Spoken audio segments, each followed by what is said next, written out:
하박국 3장 17절로 19절 말씀입니다. 비록 무화과 나무가 무성하지 못하며 포도나무에 열매가 없으며 감람나무에 소출이 없으며 밭에 먹을 것이 없으며 우리의 양이 없으며 외양간에 소가 없을지라도 나는 야훼로 말미암아 즐거워하며 나의 구원의 하나님으로 말미암아 기뻐하리로다. 주 야훼는 나의 힘이시라. 나의 발을 사슴과 같게 하사 나를 나의 높은 곳으로 다니게 하시리로다. 이 노래는 지혜하는 사람을 위하여 내 수금에 맞춘 것이니라. 아멘. 우리 예수님 사랑하시면 아멘 하시겠습니다. 아멘. 우리 함께합니다. 하나님도 나를 죽기까지 사랑하십니다. 아멘. 오늘 특별히 추수감사 주일입니다. 많은 분들이 정말 마음을 담아서 하나님 앞에 하나님 감사해요. 그리고 이 마음을 올려드리는 거예요. 오늘 이 자리에 있어도 아무리 이곳이 이쁘게 과일들로 잘 정리되어 있어도 여기에 우리의 마음이 달려있지 않다면 이것은 그냥 하나의 데코레이션에 불과하지만 작은 것이라도 볼품이 없어도 우리의 마음이 거기 있다면 하나님이 우리의 마음을 받으시는 줄로 믿습니다. 오늘 예배가 우리의 마음으로 감사로 올려드리는 예배가 되시기를 간절히 축원드립니다. 오늘 저는 하박국 3장 17절로 19절 말씀을 가지고 믿음의 감사와 깨달음의 감사라는 제목을 함께 은혜를 나누고자 합니다. 지난주에 제가 여러분들에게 참 중요한 질문 하나를 드렸습니다. 그것은 다름 아니라 하나님은 우리가 이 땅에 어떻게 살기를 원하시는가라는 질문이에요. 여러분, 하나님은 우리에게 일생 한 번밖에 없는 인생을 이 땅에 살도록 하셨습니다. 근데 이 귀한 인생을 하나님은 우리가 어떻게 살기를 원하실까요? 이 질문의 답을 좀 구체적으로 하기 위해서는 여러 가지 관점에서 우리가 좀 생각해 볼 필요가 있습니다. 첫 번째 관점은 존재적 관점입니다. 우리는 하나님의 자녀로 부르심을 받은 줄로 믿습니다. 하나님의 자녀로서, 그리고 한국 사람으로서 태어나게 했어요. 그리고 아시안으로 태어나게 하셨어요. 그래서 하나님께서 하나님의 자녀로, 한국 사람으로, 그리고 또 아시안으로 태어나게 하신 이유가 있는데, 목적이 있는데 뭘까? 두 번째로 지역적 관점입니다. 한국에서 태어나게 하셨지만 호주에 오게 하시고 특별히 시드니에 살게 하셨습니다. 멜번도 아니고 브리스벤도 아니고 저 멀리 퍼스도 아니고 시드니 이 땅에 살게 하셨어요. 그 이유는 뭘까? 하나님은 나에게 시드니에 살면서 어떻게 살기를 원하실까? 세 번째로 시대적 관점이 있습니다. 그것은 21세기에 태어나게 하셨어요. 다른 시대도 많은데 그 21세기에 특별히 이때까지 변해왔던 그 어떤 변화보다 엄청난 빠른 속도로 변해가고 있는 이 격동기 변화의 시대에 하나님은 우리를 태어나게 하셨어요. 그리고 살아가게 하셨어요. 그리고 특별히 일평생 한번 겪을까 말까한 코로나 바이러스로 인한 팬데믹 시대에 살고 있습니다. 그리고 교회가 핍박을 받고 교회가 어려움을 당하고 교회의 가치관을 뛰어넘어 세상의 가치관이 정말 이 땅을 더 뒤덮는, 정말 이때까지 그런 적이 없는데 한 번도 경험해 보지 못한 그런 시대를 지금 살아가고 있는 거예요. 그 시대를 우리가 살아가면서 하나님은 어떻게 살기를 원하실까? 네 번째로 관계적 관점을 생각해 볼 수 있습니다. 부모님, 자녀로, 또 자녀로, 그리고 이웃과 함께 시드니 순복음교회에 우리가 한 공동체를 이뤄서 하나님이 이 공동체 안에서 살아가도록 하셨는데 그 하나님께서 왜 나를 이곳으로 인도하셨을까? 그 안에서 내가 해야 될 건 뭔가? 나를 향한 하나님의 뜻은 무엇인가? 그거를 잘 생각하다 보면 결국은 인생의 목적과 내 인생에 가야 될 방향을 발견하게 되는 거예요. 그러면서도 지난주에 말씀드렸던 전체적으로 하나님이 나에게 원하시는 우리들이 살아가야 될 그 방향, 그것은 곧 마태복음 6장에서 말씀하시는 하나님의 나라와 하나님의 의를 구하는 삶이 되는 줄로 믿습니다. 하나님의 나라와 하나님의 의를 구하는 삶이라는 것은 바로 하나님의 영광을 구하는 삶이라고 그랬습니다. 그래서 사도 바울이요, 고린도전서 10장 31절에 이렇게 얘기합니다. 다 같이 읽겠습니다. 그런즉 너희가 먹든지 마시든지 무엇을 하든지 다 하나님의 영광을 위해서. 그러니까 우리가 먹든지 마시든지 무엇을 하든지 다 하나님의 영광을 위해서라는 거예요. 잠을 자는 것도 하나님의 영광을 위해서, 쉬는 것도 하나님의 영광을 위해서, 공부를 하는 것도, 일을 하는 것도 다 하나님의 영광을 위해서 하라는 거예요. 그것이 우리가 믿는 사람으로 살아야 될 삶이라는 겁니다. 그렇지만 우리는 인간이기 때문에 죄성을 가지고 있어서 늘 자기 자신을 위해서 살고 싶은 거예요. 내 이기심이 더 먼저 앞서서 내 이기심이 먼저 드러나기 때문에 우리는 늘 그것을 알기 때문에 하나님의 영광을 위해서 살아야 된다는 것을 스스로 상기시켜서 그 하나님의 뜻 가운데 살기를 원한다고 성령의 도움을 구하는 삶으로 살아가야 한다는 겁니다. 여러분, 제가 오늘 이 땅에서 우리가 어떻게 살아야 하는가, 이런 질문을 우리가 한번 깊이 생각해 보자고 그랬어요. 생각해 봐야 하는 것은 그 답은요, 개인적으로 하나님이 나에게 주시기 때문에 내가 깊이 생각하고 묵상하고 하나님의 뜻을 내가 받아야 되는 거예요. 그건 매우 개인적인 거예요. 그럼에도 불구하고 우리가 믿는 사람으로 무엇을 하든지 어디에 있든지 함께 동일하게 살아가야 되는, 모두에게 적용이 되는 그 삶이 있는데 그것이 감사하는 삶이라는 것입니다. 여러분, 제가 이 감사에 대해서 시드니에 돌아와서 지난 14년 동안 쭉 설교를 하면서 한 가지 내리게 되는 결론이 있습니다. 그것이 오늘 말씀 제목입니다. 감사에는요, 두 가지 감사가 있더라고요. 바로 믿음의 감사가 있고 깨달음의 감사가 있어요. 첫째로 믿음의 감사라는 것은 상황과 환경을 뛰어넘어서 하나님에 대한 믿음 때문에 그냥 상황과 환경에 감사할 그런 상황이 아닌데도 그냥 감사를 선포하는 거예요. 성경에 보면 이 믿음의 감사를 참 잘 보여주는 사람이 있는데 그 사람이 바로 하박국 선지자입니다. 하박국이라는 것은 포옹하다, 껴안다, 그런 의미가 있습니다. 그러니까 정말 그 이름대로 이 하박국 선지자는 그 민족의 아픔을 끌어안고 그 백성들의 아픔을 끌어안고 간절히 기도했던 사람이에요.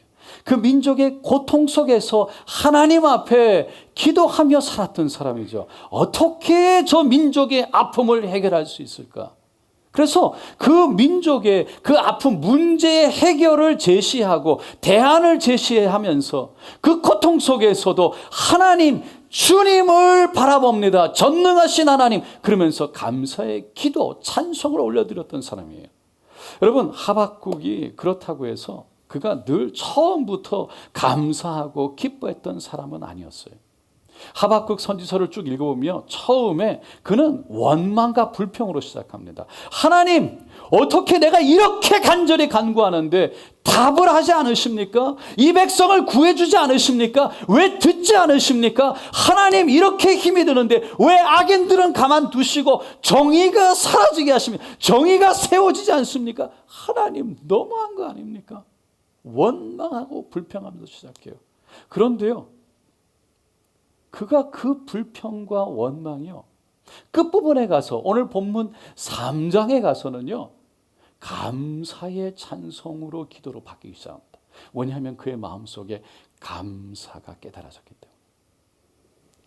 여러분, 17절 오늘 본문 말씀을 보면 하박국 선지자가 이렇게 고백합니다. 비록 무화과 나무가 무성하지 못하고 포도나무에 열매가 없으며 감람나무에 소출이 없으며 밭에 먹을 것이 없으며 우리의 양이 없으며 외양간에 소가 없을지라도. 그러니까 부정어가 6번이나 반복돼서 나와요. 못하며, 없으며, 없을지라도. 그 당시에 이스라엘 백성들에게는요 3대 과실수가 있었어요. 그게 오늘 본문에 나오는 무화과, 그리고 포도, 그리고 올리브라고 불리우는 감람이었습니다. 근데 과수원에 과실이 없는 거예요. 열매가 없는 거예요. 그리고 밭에 가도 전쟁으로 인해서 다 짓밟혀서 먹을 게 없어요. 그러니까 어디에 가도 먹을 게 없는 거예요. 그러니까 사람이 먹을 게 없으니까 짐승이나 가축이 먹을 건 말할 것도 없었어요. 그러니까 외양간에 소가 없는 거예요. 우리의 양이 없는 거예요. 여러분 한번 생각해 보세요. 그 상황을 인간적으로 그 상황 속에 먹을 것도 없고 가축도 없는, 어떻게 보면 내일이 보이지 않는 그 상황 속에 절망일 수밖에 없는 그 상황 속에 지금 하박국 선지자는 뭐라고 말합니까? 하나님 감사합니다. 어떻게 그가 감사할 수 있을까요? 그 상황 속에서 오히려 원망하고 불평하고 정말 하나님 앞에 그냥 어떻게 이럴 수가 있냐고 소리 지르는 게 정상일 것 같습니다. 우리도 그런 상황을 경험해 본 적이 있지 않습니까? 한번 생각해 보면 그런 적이 있어요. 건강했는데 갑자기 그 건강을 잃어버렸어요. 돈이 있었는데 갑자기 돈을 잃어버렸어요. 지위가 있었는데 갑자기 그 지위가 없어졌어요. 여러분 시드니 올 때 많은 분들이 그러죠. 여행 가방 하나, 2개 양손에 들고 왔다고. 한국에 살던 모습 다 내려놓고 이 땅에 올 때 그냥 아무것도 없이 왔던 그 모습 속에 여러분 그때 감사하라고 한다면 감사할 수 있을까요? 하박국 선지자는 그럼에도 불구하고 이 모든 것이 없을지라도 감사하다, 감사드립니다 라고 고백했어요. 그게 믿음의 감사예요.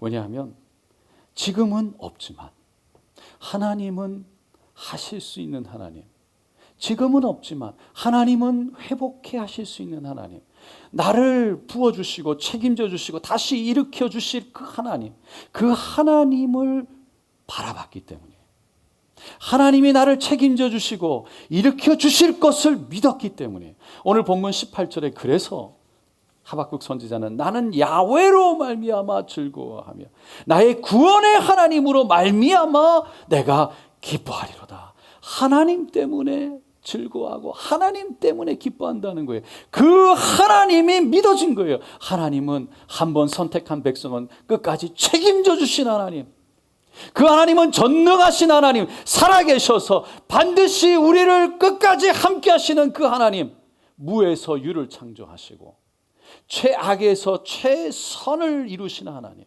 그 하나님에 믿어지니까 그 하나님께서 나를 책임지실 것이 믿어지니까 과거와 현재와 미래를 모든 것을 통괄하시는 그 하나님이 믿어지니까 그 하나님을 보고 하나님 감사합니다. 하박국이 믿음으로 미리 하나님 앞에 감사를 올려드린 것입니다.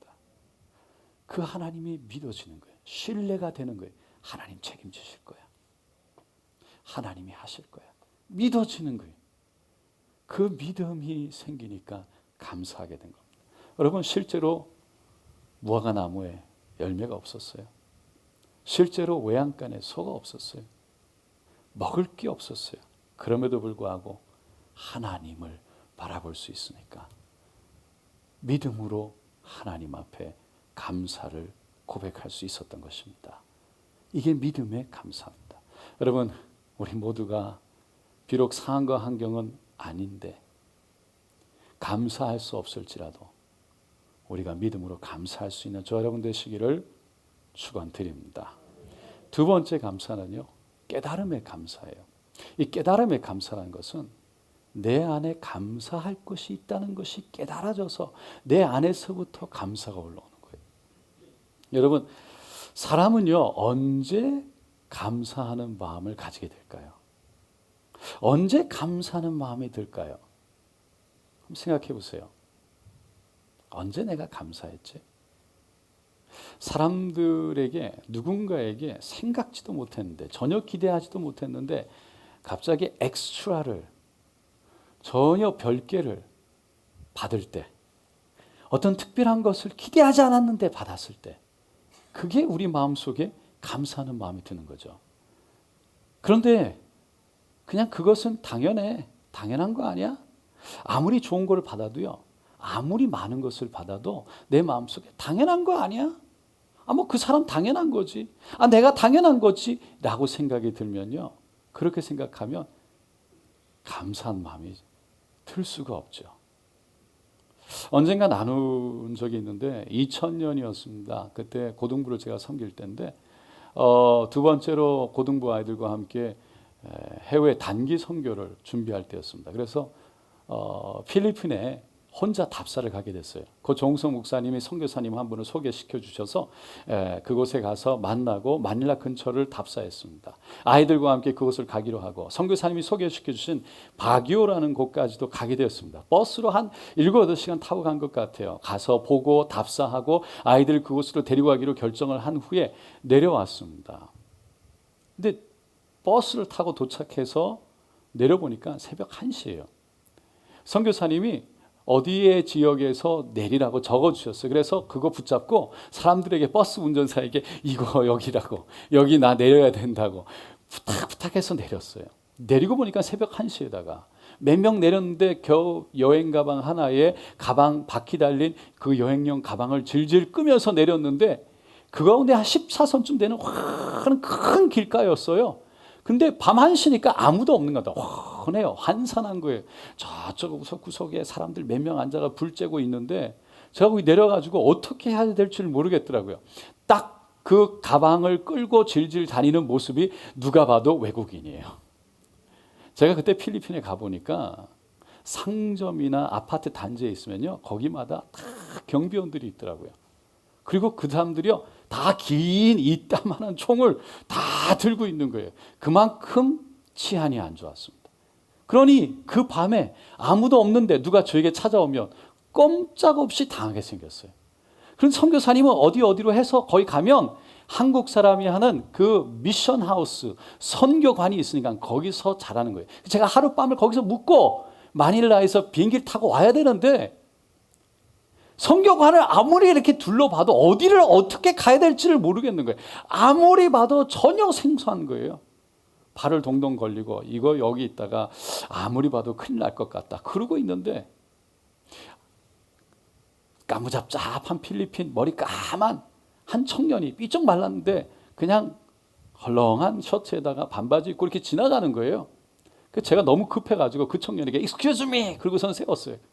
그러고서 한국 사람이 운영하는 선교관이 어디 있는 줄 아느냐. 그랬더니 안다는 거예요. 다시가 데려다 주겠다는 겁니다. 그러면서 제가 들고 있는 가방을 손을 탁 들썩 줬더니 자기가 끌고 가려고 그러는 거예요. 그래서 아니라고, 내 가방은 내가 든다고.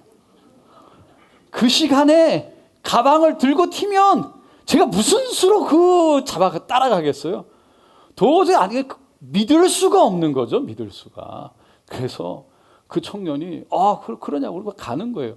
그 청년을 따라가는데요, 진짜 별의별 생각이 다 드는 거예요. 큰 길을 지나서 조그만 길로 꼬불꼬불 어두운 데를 들어가는데, 야, 이거 이상한 데로 날 데려가면 어떡하지?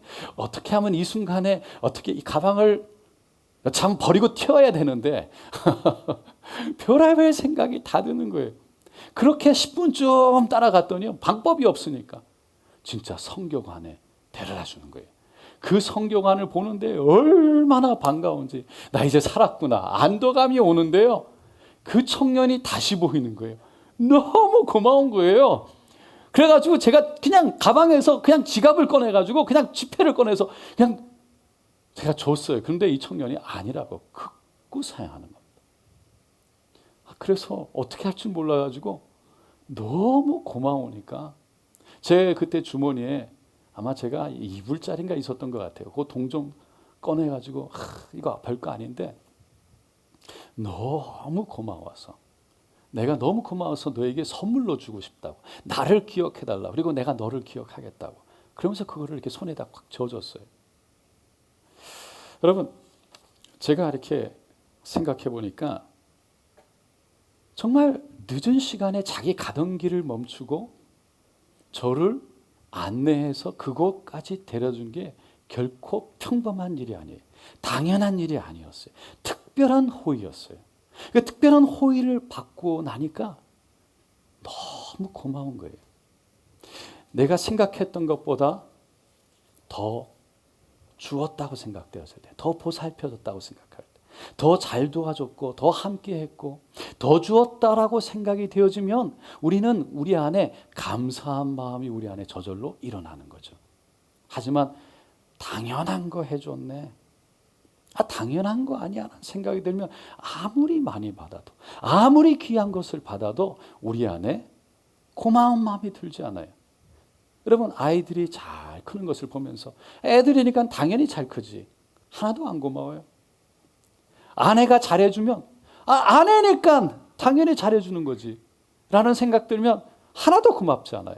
남편이 돈 벌어 와도 남편이니까 나가서 돈 벌어 와야지, 벌어 와도 하나도 고맙지 않아요. 그냥 당연한 거예요. 우리 삶 속에서 일어나는 일들을 바라보면서 당연하다라고 생각이 들면 감사할 게 하나도 없습니다. 하나님도 마찬가지예요. 하나님이 우리에게 잘해 주셨구나. 하나님이 우리에게 나에게 꼭 맞는 것, 선한 것, 좋은 것 주셨구나. 이게 깨달아지면요, 하나님의 은혜가 보이는 거예요. 그렇지 않으면 그냥 당연한 삶이에요. 그래서 생각해 보자는 거예요. 삼중고의 고통 속에서 기적과 감동의 삶을 살았다고 하는 헬런 켈러. 우리는 그분을 잘 압니다. 그분이요, 많은 사람들이 여러 가지를 가지고 있으면서도 그렇게 감사하지 못하고 불평하고 살아가는 사람들을 바라보면서 이런 말을 했대요. 나는 이 땅에 살고 있는 모든 사람들에게 할 수만 있다면 이런 3일을 주었으면 좋겠다. 하루는 나처럼 볼 수 없고 눈먼 채로 살도록 하고, 또 하루는 아무것도 듣지 못하는 청각장애로 살고, 마지막 하루는 아무것도 말하지 못하고 벙어리처럼 살게 한다면 감사의 의미를 알 것이다. 헬런 켈러가 썼던 나의 자서전이라는 책에 보면 마지막에 이런 글을 씁니다. 내가 한 번만 저 무지개를 볼 수 있다면, 내가 단 한 번만 저 떨어지는 낙엽의 아름다움을 볼 수만 있다면, 단 한 번만 이 산속에 흐르는 시냇물을 바라볼 수만 있다면, 저에게 용기와 끊임없는 가르침을 베풀었던 설리반 선생님이 그 아름다운 미소를 내 눈으로 한 번만 볼 수 있다면, 나에게 이 귀한 설교에 감동을 주었던 필립 브룩스 목사님이 그 얼굴을 단 한 번만 볼 수 있다면, 내 인생, 내 삶을 이렇게 바꾸어 놓았던 감동스러운 이 성경을 내가 한 번만 내 눈으로 바라볼 수 있다면, 우리는 살아가면서 지금까지 받은 축복에 익숙해질 때, 그것이 당연함으로 받아올 때 우리는 감격을 잃어버리고 감사를 잊어버립니다. 가시곡이라는 제목의 그 책에 보면 이런 글이 있습니다. 오늘은 어제 죽어간 사람이 그토록 살고 싶어 했던 내일이다. 우리가 가지고 있는 어떤 것들에 대해서 우리는 당연하게 생각할 수 있지만 또 다른 사람들에게는 결코 당연하지 않는 너무나 소중한 것이 될 수도 있다는 겁니다. 그렇기 때문에 내가 가지고 있는 것이 무엇인지, 그리고 힘들고 어려운 상황 속에서 내가 잃어버린 게 있지만 그 과정 속에서 하나님의 섭리 안에 내가 얻은 것은 무엇인지를 발견할 때 우리는 감사할 수 있는 것입니다. 사람들은요, 자기가 잃어버리는 것을 보게 되면 잃어버린 것 때문에 금세 감사가 없어요. 잃어버렸다는 그것 때문에 그 이루어진 상황 속에서 바로 결론으로 뛰어들어갑니다. 너무 쉽게 결론으로 들어가요. 나 이거 없으니까 끝났다. 내가 이거 없으니까 너무 힘들다. 이거 없으니까 더 이상 이제 나는 미래가 없다. 소망이. 그냥 어떤 일들에 있어서 그냥 바로 결론으로 뛰어들어요. 그 과정 속에서 하나님이 잃게 하시는 것이 있지만 동전의 양면과 같이 다 잃어버리는 것이 아니라 그 삶 속의 과정 속에 하나님이 또다시 얻게 하시는 새로운 은혜가 있는데 그것을 발견할 수 있는 사람, 하나님의 섭리 안에서 하나님이 허락하신 새로운 은혜를 발견할 수 있는 그 사람, 그 사람이 하나님의 은혜를 알고 감사할 수 있게 된다는 거예요. 누가복음 15장에 보면 탕자 이야기가 나오죠. 지난주에도 탕자 이야기를 했습니다. 그 탕자는 아버지의 재산, 전 재산의 반을 잘라서 아버지가 돌아가셔야 받을 그 재산을 달라고 그랬어요. 그거 받아가지고 먼 외국에 가서 마음대로 흥청망청 쓰다가 다 돈이 떨어진 후에 아이고 이제 먹을 것이 없구나. 그리고 아버지 집으로 돌아오죠. 멀리서 아버지가 보고 너무 그 아들이 돌아오는 게 반가워서 기뻐서 뛰어가가지고 그 아들을 꽉 끌어안고 새 금가락지, 넌 아들이야. 그리고서 내 아들이야. 그리고 탁 껴주고 새 옷을 입히고 그리고 새 신발을 신기고 소를 탁 잡아가지고 온 마을 사람들을 초청해서 잔치를 베풀었어요. 여러분, 너무나 순간적으로 기쁘고 감사했는데 한번 그 이야기를 다시 한번 생각해 보죠. 그 아버지가 시간이 지나면서 그 다시 돌아온 아들을 보면서 함께 살아가면서 계속 그 아들이 고맙고 감사했을까요? 저 아들을 보면서 저 녀석이 내 재산의 반을 떼가지고 잃어버리네야. 저 녀석이 내 피과 땀과 같이 힘들게 모은 내 재산의 반을 그냥 갖다 버리네야. 저놈이 그냥 남 좋은 일만 시켰어. 그런 생각이 드는 순간 감사는 사라질 거예요. 그런데 그 아들을 보면서 내가 재산은 그 반은 잃어버렸어도 내가 사랑하는 아들을 얻었으니 그 아들이 다시 돌아왔으니 그 아들 때문에 얼마나 감사한가. 그걸 늘 스스로에게 기억나게 하고 기억할 때에 그 아들을 보면서 끊임없이 감사할 수 있게 된다는 것입니다. 사울 왕의 경우도 마찬가지죠. 블레셋 군대가 골리앗을 앞세우고 쳐들어왔어요. 누구도 그 골리앗을 향해서 싸우겠다는 사람이 없었어요. 그런데 다윗이 싸우겠다는 겁니다.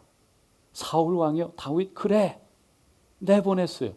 다윗이 골리앗을 죽이고 무찔렀어요. 이겼어요. 그랬더니 온 백성들이 사울은 천천히고 다윗은 만만입니다 라고 노래하기 시작했어요. 그랬더니 사울이 화가 난 거죠. 아니 어떻게? 한번 생각해 보세요. 자신의 명예, 자신의 이름, 자신의 체면은 땅에 떨어졌어요. 어느 정도 떨어졌을지 몰라도 만약에 다윗이 가서 골리앗 앞에 죽임을 당했다면 이스라엘 나라는 블레셋에 정복되어져서 다 표로가 되고 종이 되고 그 나라는 없어지고 무슨 왕이 있으며,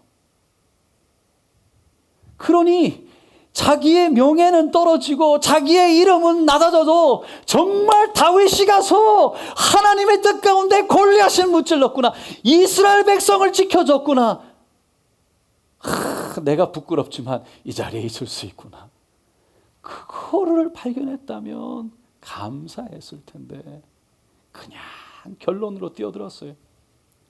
하나님의 섭리, 하나님께서 허락하신 축복을 보지 못했어요. 여러분, 사회복지법인인 애양원이라는 곳이 있습니다. 이곳은 100년 전에 미국 남장로교 선교부에서 한국의 나환자들을 위해서 여수 지역에 만든 나환자촌이에요. 애양원이 유명해진 건 우리가 아는 것처럼 손양원 목사님 때문입니다. 그분은 공산당에 의해서 죽임을 당하고 그의 두 아들도 순교를 당했지요. 그래서 그 애양원이 유명해졌는데 그곳에 가면은요, 손과 발이 없고 뭉그러진, 보기에도 흉측한 사람들, 어떻게 보면 정말 미래가 없고 내일이 없는, 소망이 없는 사람들이 살고 있는 곳이었어요. 그런데 그곳에는 아주 특별한 것이 몇 가지가 있다고 합니다. 주일 예배, 새벽 기도회, 수요 예배, 금요 예배 나오는 숫자가, 사람 숫자가 똑같대요. 다 그 사람이 한 명도 빠지지 않고 나온다는 거예요. 한국에 오직 유일한 하나밖에 없는 교회예요. 그런데 그들은요, 생계를 위해서 닭을 키우고 돼지를 키워요. 그리고 추수감사절이 되면 그렇게 뭉그러진 손을 가지고 열심히 다 일했던 그 모든 것들을 하나님 앞에 귀한 게 예물로 올려드리는데 그게 4천만 원이 된다는 거예요. 뿐만 아니라 11조는 말할 것도 없지만 헌금이 많이 거치는데, 손양원 목사님 기념관을 세울 때에도 그 대부분의 그 헌금을 그 교회에서 감당했답니다. 무엇보다 중요한 것은 여수에 가면 교회가 한 400교회가 되는데 그 중에 10분의 1, 약 40교회. 그 교회가 개척되어질 때 개척 자금의 예물을 드린 곳이 바로 애양원이라는 겁니다. 거기에서 교회를 40개를 세웠어요. 여러분, 문둥병자가 무슨 소망이 있겠습니까? 세상이 저주했어요. 세상으로부터 단절시켰어요. 그리고 내쫓았어요. 쫓겨서 간 곳이 여수 애양원이에요. 그곳에 와서 어떻게 보면 세상을 한탄하고 세상을 비난하고 자기 인생을 비관해야 될 사람들이에요. 그런데 그들이 어떻게 감사할 수 있었을까요? 어떻게 그런 감사로 하나님 앞에 나갈 수 있을까요? 그들은요, 자신의 육체는 병들었지만 하나님을 만난 영적인 은혜를 경험하면서 하나님이 부어준 세상에 알 수 없는 그 영적인 축복을 경험하면서 그 영적인 축복을 맛보면서 하나님 앞에 나에게 없는 것이 아니라 하나님의 은혜로 말미암아 감사해서 감사했다는 거예요. 입으로 감사하는 것도 부족해서 하나님 앞에 그 손가락이 없는 손으로 하나님 앞에 자신의 마음을 감사를 표현했다는 거예요. 왜냐하면 이 땅에서 그 어디에도 발견할 수 없는 소망, 그 어느 누구도 주지 못했던 그 소망을 주님이 하늘 소망으로 그들에게 주셨기 때문입니다. 사랑하는 성도 여러분, 하나님을 신뢰함으로 믿음의 감사를 드리길 원하고, 그리고 정말 돌아보니 생각해보니 내 안에 하나님 앞에 감사할 것이 많아져서 깨달아져서 그 깨달음으로 진심으로 하나님 앞에 감사하는 저 여러분 되시기를 예수님의 이름으로 축원드립니다.